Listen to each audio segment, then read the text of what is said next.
Whoa, get back. You get back over there. Social distancing. Hey everybody, welcome back to my office. You know, at the end of last year, I said I wanted to move into more remote kind of content, do a little less commentary. And I think we were off to a pretty good start this year. We had the snow video, Hello Mid, I did stand-up, but then, well, it happened, folks. Over 2 years in, I got COVID. I have it right now.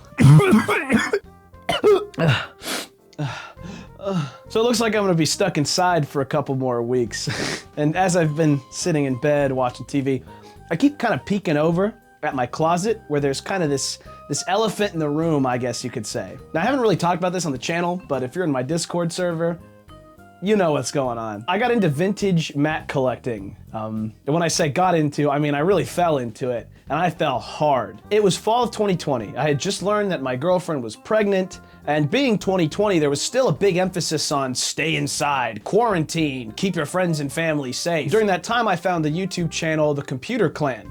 And these guys do a lot of videos on various Apple-related things, but they have a big, long series about vintage Macs, and I basically binged that whole playlist. I mean, I grew up using Mac OS 9 on a G3, a graphite one, I think, at my school, and that video kind of reignited my interest in it. So, in May of 2021, when I was on a short trip to Austin with my friend, I saw it, an iMac G4 sitting on the shelf. And I bought that sucker so fast. This is it right here, actually. My first vintage Mac, an iMac G4 from 2002. The whole computer is down here in the base, and you've got this screen that rotates, and it looks up and down, it goes left to right, it can go high or low, and it keeps its position. And this Mac set off a chain reaction that essentially led to this photograph right here. It's like something went off in my brain, right? And I just poured myself over the course of that summer into collecting various vintage Mac computers from the late 90s to the early 2000s. My next computer was this guy, an iMac G3. Now this isn't the exact one, it was actually a Blueberry one from 1999, probably the one that everyone's most familiar with. And I actually got that one with the box and the keyboard and mouse, so that one's packed away. This one I found on a street corner. Someone just threw it out, and it works for the most part, it just needs a new hard drive. After that, I got a couple MacBooks from 2006. I had the first MacBook in the color black, and the other one was this. This is a 2006 15-inch MacBook Pro. This was the first MacBook Pro ever made, and I actually used this to load music up onto my iPod because it has FireWire, so plug it in, iTunes. Where'd all the good people go? Then things got really crazy. I made another trip down to Austin just to pick this up. This is the first ever Macintosh from 1984. The first Mac computer ever made by Apple. If you couldn't tell yet, I really like having the first of things. Then I got this iBook G3, which was another machine that I really, really wanted. It's really hard to find these, especially in this condition with the Apple logo and the CD drive in good shape and the keyboard and all that stuff. And it even came with the power cable, which is often worth more than this machine. And I got that for a really good deal off of some guy on Reddit who turned out to be 3 blocks from me. I think I have to move. Then I had a G5 tower for a bit that I thought I could fix, and I couldn't. Oh, and then this 2010 MacBook. This thing is a fantastic laptop, dude. It's got this rubber bottom here and these curved sides and stuff, and it's just such a delight to use. My most recent and final purchase was this 2001 Apple Studio display. I still have it. I'm just not gonna take it down from the closet because it's big and it's got a lot of cables and stuff, but with the right adapters, which I do have, it still works, and it's honestly a pretty solid display. I absolutely love this weird, funky, see-through design with these easel legs. Oh, you know what? Scratch that. No, my second to last purchase was this 17-inch MacBook Pro from 2007. Oh, no, scratch that. My most recent and final purchase was this iPod. It is an iPod first generation from 2001. It's in insanely good shape. It's not really a Mac, but I mean, it's still vintage Apple, so I guess it counts. That was my actual last purchase. You can see I've got a problem, but I actually, of most of the stuff that I've bought, this actually has a valid use in 2022, because I'm trying to back away from streaming services in any way that I can, including ditching Spotify, because it sucks. And I actually have a video about that planned. I just wanted to give you guys a little teaser in case COVID kills me first. But yeah, after that, as quickly as it started, it ended. It was over. It started in May 2021, and by January 2022, I was done. And I can name 3 specific reasons for this. Number 1, coping. You're 22 years old, right? You're just about to finish college, and you find out that your girlfriend is pregnant. I challenge you to not have a mental breakdown and develop a weird obsession. And when I was stuck inside, it was still like a little ways after COVID. We were mostly staying inside because of the baby. I didn't get to see my friends as much. I didn't really have time to make videos. I hated my job, but I had to work a lot. Like, it gave me something to do. Number 2 was money and space. By the end of the year, I spent about $1,000 on all of this stuff. And that was my cap. I said ahead of time, I said, if I spend more than $999, that is it.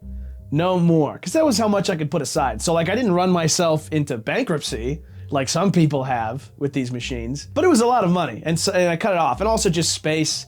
Like, these basically filled up my closet, and I'm not about to have that stuff like spill into my personal life and be all over my office and in my bedroom and in the halls like some of the hoarders that I've seen on YouTube. Number 3, computer reset.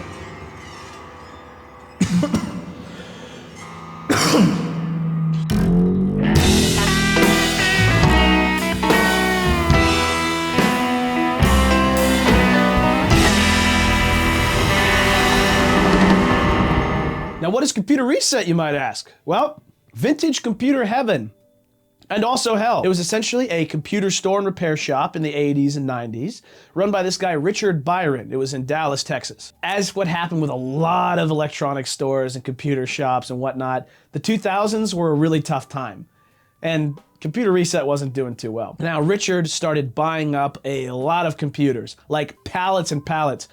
When IBM gave up on the PC Junior, he bought 5 U-Haul trucks worth. And other stuff, whenever businesses were going out, he would go and like liquidate all of their computers, and eventually this place was literally stuffed from head to toe. There was nowhere to walk. This guy had not only the shop, but a giant warehouse in the back that was just completely full of stuff. Then in 2019, very tragically, he died.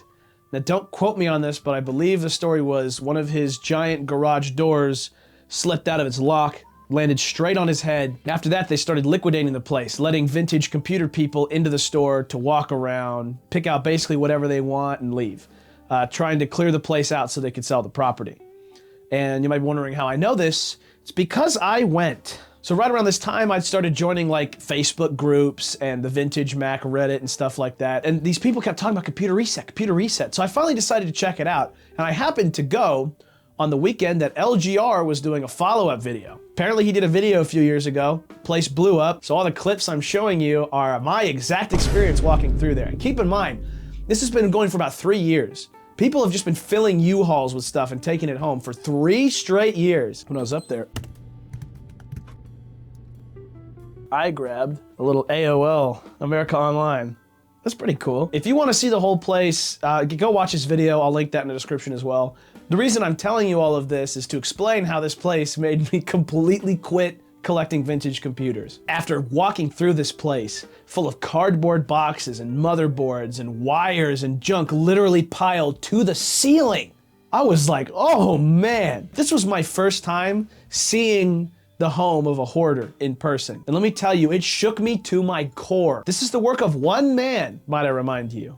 And in the end, it cost him his life. And I was probably like 2 Macs away from that. I mean, look at this. This is already an abnormal number of computers to have, dude. So yeah, that was my very short, but very exciting trek into vintage Apple collecting. Some of the machines I showed you, I sold off, and I'm probably looking to sell off a good chunk of these as well. Like, I'm probably just gonna keep the stuff that I find like really, really cool. And I do wanna say, if you are a collector, I don't think it's a problem. And I don't think that being a collector automatically equates you to being a hoarder. I just want to make that clear. You know, there's lots of people that have like shelves and warehouses and stuff dedicated. There's people that actually will buy every single color of every version. It's just not for me. It was a great coping mechanism though. It gave me something to do while I was processing this huge change in my life and stuck inside. And you know, I have a greater appreciation for these old machines and the way that the internet was done back in the day. But life is just closer to normal now. So I'm working a lot of TV jobs. I'm going back outside hanging with my friends when I don't have COVID. I'd like to give a huge thank you to my Peanut Gallery channel members, Maladroit, Jacob, LedsenKatt, 20Es, and Jimmy Mullen. Thank you guys for supporting the channel. If you would like to support the channel, you can click that join button down there. You can join the Peanut Gallery. It's $5 a month. You get access to some private text posts. You know, you get a special role in the Discord server that tells everybody that you're better than them. You know, that kind of thing. Custom emotes that you can use in the comments and on streams. It does help. I currently make more money from channel members than I do from ad revenue. So that's really wacky and silly. But yeah, I'll see you in the next video.